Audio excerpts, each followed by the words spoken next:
Good morning. It is Tuesday, July 7, and I was doing some research for news. I couldn't find a lot today that I was really interested in, but I'm stuck on this recliner now. Instead of going back to my normal area of presentation, I'm going to present the news from here. Wow, this story makes me sick. It's just the cost of doing business for these fraudsters. AstraZeneca paid $110 million in 2014 to settle the Texas lawsuits over illegal marketing drugs through kickbacks and free nurse bribes. Texas Attorney General called the scheme especially disturbing for jeopardizing children's well-being and defrauding Medicaid via improper influence on doctors. The settlement was treated as routine business cost. The same corrupt company later received billions and liability-free deals for its COVID-19 vaccine. The case proves Big Pharma uses the government as a collection agency, with the captured FDA and media covering up decades of deception and profit over patients. Only real medicine, natural, decentralized, God-given, can break the pharmaceutical prison system's cycle of fraud and harm. I'm sorry. Here's another sick story. Authorities discovered 16 children from 16 months to 18 years old living in a Vinton County, Ohio home, surviving for years in a feces-filled 12 by 12 foot room where they developed severe communication disabilities and became what officials described as nearly feral. The sheriff stated that children's ability to communicate is extremely limited. Some of them are unable to speak at all. How did they get away with it for that long? They must have been feeding them to stay alive. One can never understand why someone would do that to their children. That's a special kind of insanity. Have you felt like taking an autonomous driving Waymo vehicle lately? Probably not a good idea to do it on the 4th of July.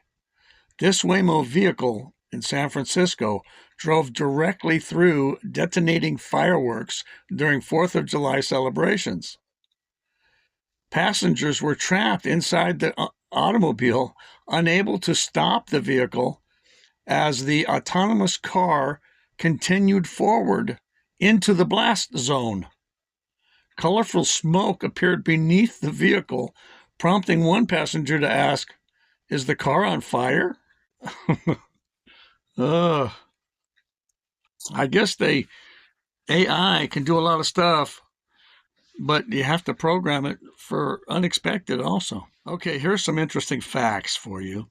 Last year in America, about 3 out of every 10 people lived on their own.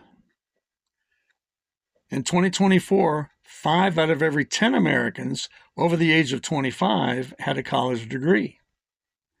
Only 8.4% had less than a complete high school education.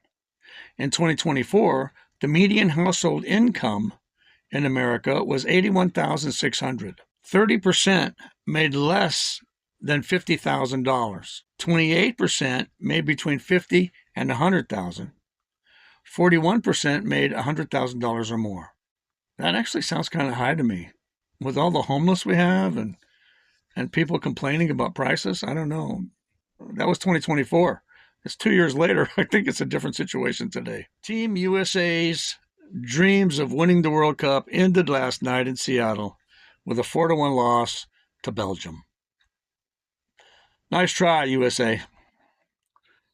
The annual 9-day medieval-era festival, known as Running of the Bulls, began yesterday in Spain.